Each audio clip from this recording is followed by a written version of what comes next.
Assalamualaikum warahmatullahi wabarakatuh.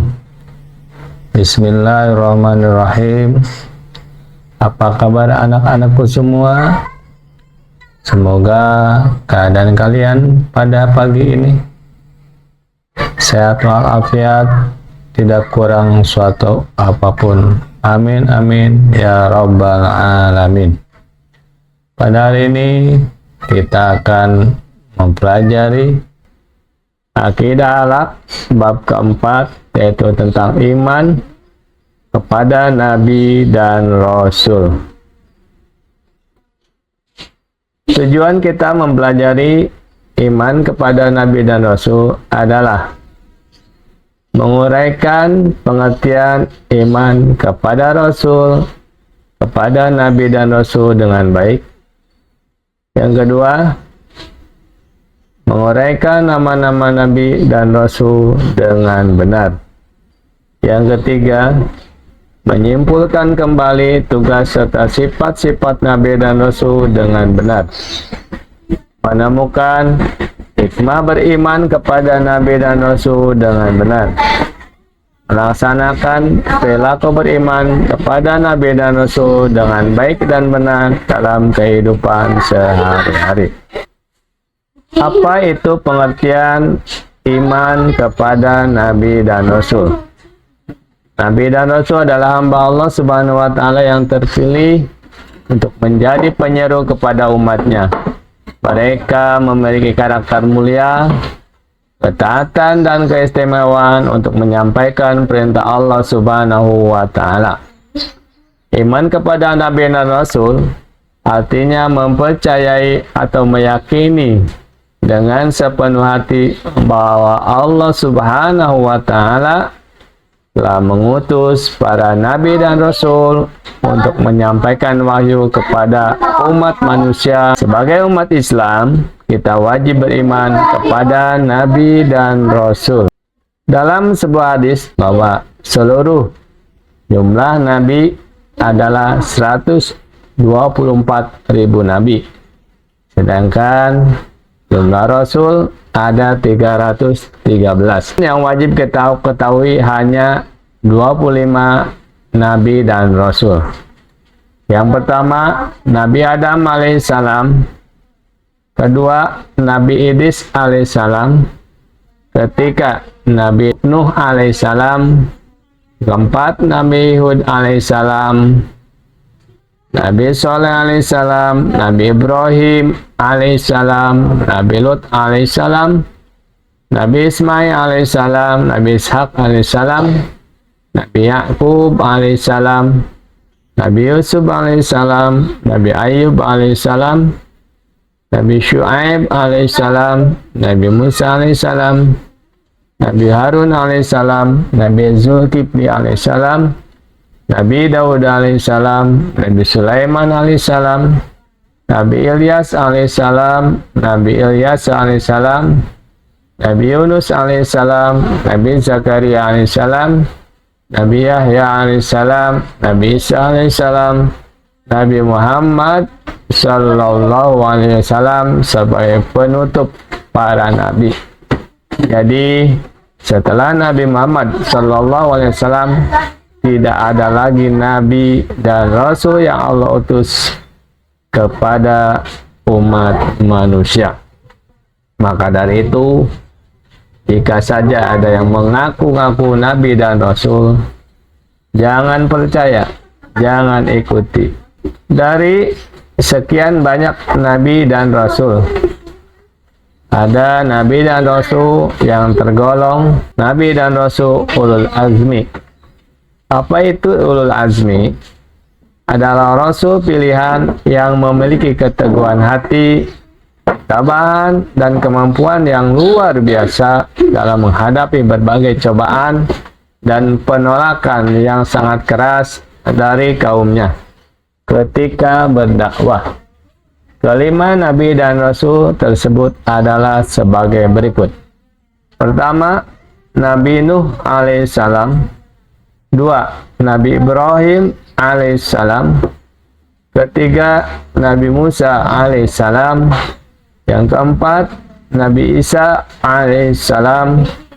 Yang kelima, Nabi Muhammad sallallahu alaihi wasallam, atau dapat kita kumpulkan dalam lafaz mim. Lalu apa tugas Nabi dan Rasul yang Allah Subhanahu wa ta'ala bebankan? Pertama,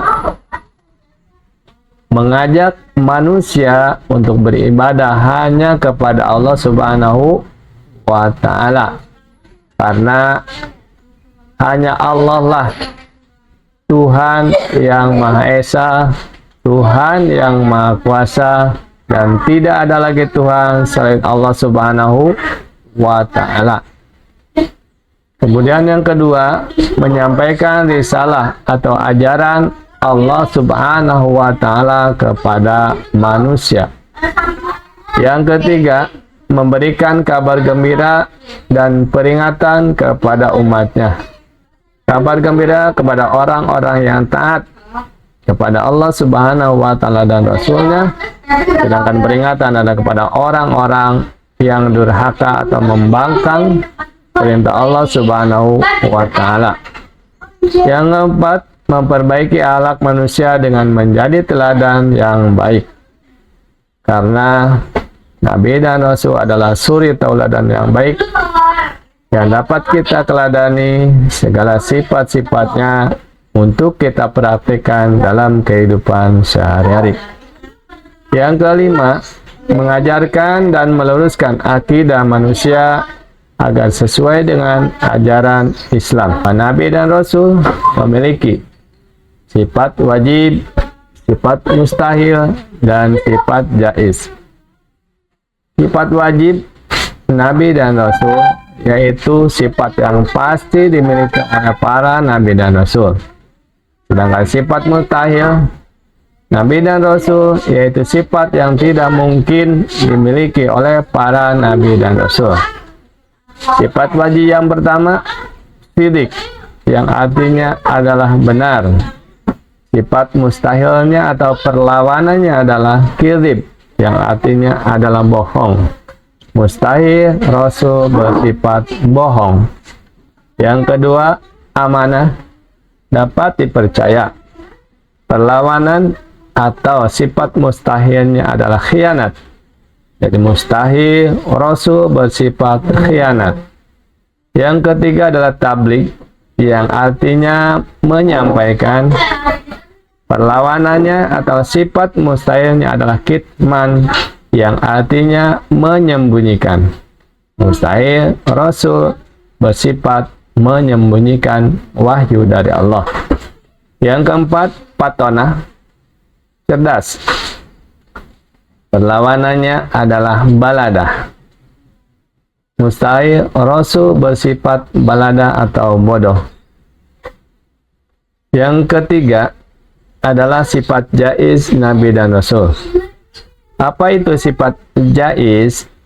Sifat jaiz adalah sifat yang menang, atau yang boleh ada, boleh juga tidak ada pada diri Nabi dan Rasul. Yaitu sifat jaiznya adalah aradul basyariah, atau sifat kemanusiaan. Sebagaimana manusia lainnya, seperti Rasul juga suka makan, Rasul juga suka minum, tertidur, tertawa, menangis, dan lain sebagainya. Nah, itu adalah sifat-sifat yang ada pada diri Nabi dan Rasul, baik sifat wajib, sifat mustahil, dan juga sifat wenang atau jaiz. Lalu bagaimana perilaku kita sebagai orang yang beriman kepada Nabi dan Rasul? Pertama, kita harus bersungguh-sungguh dalam beribadah kepada Allah Subhanahu wa ta'ala. Kedua, selalu berkata jujur atau tidak bohong.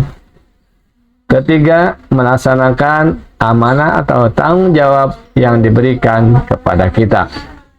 Keempat, mengajak teman untuk berbuat baik. Kelima, melaksanakan seluruh ajaran yang Allah Subhanahu wa Ta'ala dan para Rasul sampaikan. Yang keenam, rajin dan tekun dalam menuntut ilmu. Yang ketujuh, berakhlak mulia atau berakhlakul karimah. Yang kedelapan, sabar dalam menghadapi cacian atau hinaan dari orang lain.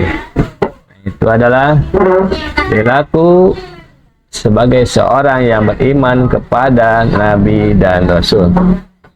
Lalu hikmah apa yang akan kita dapatkan ketika kita beriman kepada Nabi dan Rasul? Yang pertama, hidup akan menjadi bahagia dan tenang karena sesuai dengan ajaran Allah Subhanahu wa Ta'ala dan Rasul-Nya. Kedua, menjadi lebih bersemangat dalam menuntut ilmu dan melakukan aktivitas dalam kehidupan sehari-hari.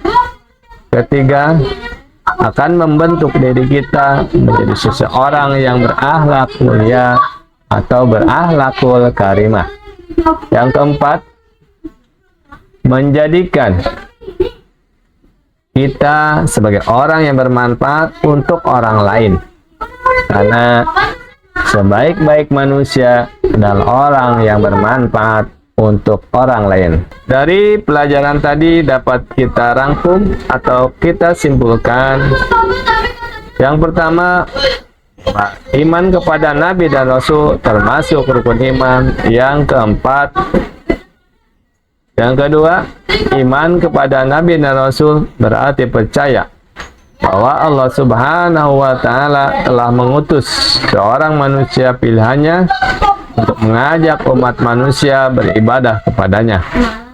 Yang ketiga, Nabi dan Rasul yang termasuk dalam ulul azmi yaitu Nabi Nuh alaihissalam, Nabi Ibrahim alaihissalam, Nabi Musa alaihissalam, Nabi Isa alaihissalam, dan yang kelima adalah Nabi Muhammad sallallahu alaihi wasallam. Nabi dan Rasul ulul azmi adalah Nabi dan Rasul pilihan yang memiliki keteguhan hati, ketabahan, dan kemampuan yang luar biasa dalam menghadapi berbagai cobaan. Sifat para Nabi dan Rasul ada 3, yaitu sifat wajib, itu sifat yang harus ada yang melekat pada Nabi dan Rasul. Kemudian yang kedua adalah sifat mustahil, itu sifat yang tidak mungkin ada pada Nabi dan Rasul.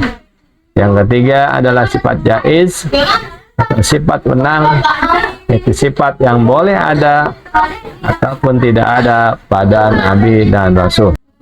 Nah, itu saja pelajaran kita hari ini. Semoga dapat kita amalkan dalam kehidupan sehari-hari kita, yaitu dalam mensuri tauladani sifat-sifat Nabi dan Rasul, dan kita dapat terapkan dalam kehidupan sehari-hari kita. Amin amin ya rabbal alamin. Akhirnya Bapak mohon maaf atas segala kesalahan dan kekurangan. Akhirul kalam, wabillahi taufiq wa hidayah. Assalamualaikum warahmatullahi wabarakatuh.